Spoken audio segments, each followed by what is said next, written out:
So I remember sitting in my sports medicine doctor's office, the very first time after I had gotten hurt, and I walked him through everything, right? Like how I hurt at deadlifting, what it felt like, where I was feeling things, just like the shooting pain down my leg every morning. And he pretty much knew right away what was going on. Herniated disc, classic presentation. And honestly, the way he said it, it was almost casual. He's like, yeah, man, this is pretty straightforward. Like, we'll try some medication first. If that doesn't do it, we'll do 6 weeks of PT. You'll be good to go. 6 weeks, said it like it was nothing. And I was like, cool, man. Like, I believed him. He was the expert. Why wouldn't I? Right. So I did the medication. I think it was like prednisone, like some sort of core steroid, and went to PT twice a week. Did everything they told me to do. 6 weeks came and went, and I was definitely not good to go after that. Like, not even close. And I mean, that's when this really confusing thing happened to me, because I went back and he looked at me like, okay, so the PT didn't work. Let's try this next thing. Like, no explanation whatsoever for why I was still in pain. No acknowledgement that what he said to me would happen didn't happen. It was just sort of like okay, on to the next thing, you know. And I just remember walking out of the office just feeling like, am I the problem? Like, is my body just not responding the way it's supposed to? And I think a lot of you watching know exactly what that feels like. So if you've had surgery and you're still in pain, or you've been told your back looks fine on the scan, on the MRI, or your surgeon said the surgery was quote unquote successful, and you're still sitting there like, what the hell is going on? Like, first thing I want to say is, you're not crazy. That confusion is completely valid, because the thing nobody actually explains is the doctor's job is just to diagnose and treat the structural problem, right? The disc pressing on the nerve, the unstable segment, the stenosis narrowing the canal. And surgery does address that, right? It does what it's designed to do. The surgeon goes in, fixes said structure, closes you up. So from a structural standpoint, it was successful. And that is genuinely true. But here's what successful surgery does not mean, right? It doesn't mean your nervous system got the memo, and it doesn't mean your back rebuilt the capacity that it lost. And it definitely doesn't mean the fear, the guarding, the avoidance just magically switched off because you had surgery done, right? Because none of that is structural, and surgery is ultimately just a structural fix. So I want you to think about it this way: like, your back has maybe been in some version of pain or dysfunction for months, maybe years before surgery, probably years if you got surgery. But during that whole time, your nervous system, it was learning, right? And what it was learning was, movement is dangerous, loading is dangerous, bending is dangerous. So it guarded, kept all the muscles tight surrounding, kept sending pain signals, kept treating normal movement like a threat, even just sitting in your chair, just carrying groceries, just normal everyday stuff. And then surgery happens, the structure gets fixed, but your nervous system it doesn't know that. It has no idea. It just knows your body went through something traumatic, so it keeps doing what it's been doing: guarding, protecting, just firing your brain pain signals, because nobody told it the surgery worked. Like, nobody told it or taught it that it's safe to move again. Nobody gave it any evidence that loading your back is okay now. And that right there is ultimately the gap. And that's the thing that falls through the cracks every single time. The structure got fixed, but it didn't touch anything in regards to your nervous system.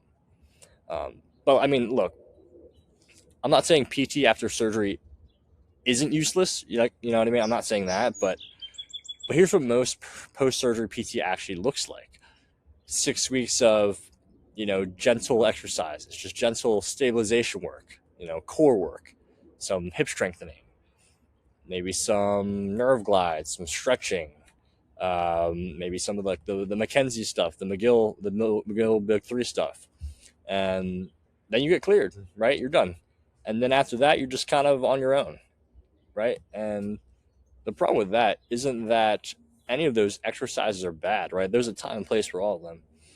but it's that none of them are specifically designed to rebuild your lower back directly, right? None of them are progressively loading your spine in a way that teaches your nervous system it's safe, right? None of them are actually raising your tissue tolerance. They're just managing recovery, not really rebuilding your foundation.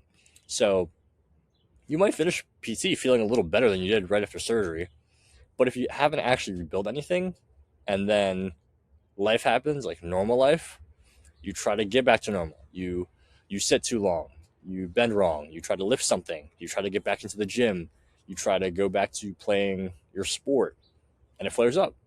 So then you automatically think, oh wow, okay, I just did surgery, so I tried to do this, so the surgery must not have worked. But that's not what happened. Like, the surgery did work, they did what they were supposed to, but the rebuild that should have happened just never happened. So here's how I want you to think about this. Think about surgery is like step one. It removes the obstacle, takes the pressure off the nerve, stabilizes the structure. But what it doesn't rebuild is what, years of pain, dysfunction, and avoidance took away. Your back is weaker than it was, your nervous system is more sensitized than it was, and your tissue tolerance is lower than it was. And none of that changes just because the surgery was successful, right? That stuff only changes when you actually address it directly, which means progressively loading your lower back, starting at a level your nervous system can actually tolerate, not the level you think you should be at, not the level you were before the injury, not the level, none of those hypothetical levels. But the only level that really matters is the one you're at right now. And then building from there, week by week, month by month, just building the proof and the evidence that your nervous system actually needs to finally let its guard down. That's what changes pain, not because the disc healed, right? Not because the surgery fixed something else that, they said they were going to fix, but they did something else. But because your nervous system finally got the message that movement was safe again, that your back can handle load again, that it can contract without spasm and flaring up, right? That you're not fragile. So, if your doctor told you the surgery was successful and you're still in pain, you're not broken, you're not the exception, your case isn't too complicated, you're not too far gone. You're just someone who had step one done pretty well, but you just never got step two, which is the rebuild. And that is not your fault at all, right? Nobody told you step two existed. The system doesn't teach us. The rehab space doesn't teach us as PTs, right? Nobody explained that surgery fixes the structure, but the nervous system needs its own process in itself. Like, nobody gave you a progressive plan specifically designed to rebuild your capacity and teach your body that movement is safe again, right? PT for 2 to 3 times a week for 6 weeks, that's not going to do it, right? And that progressive plan is ultimately the missing piece.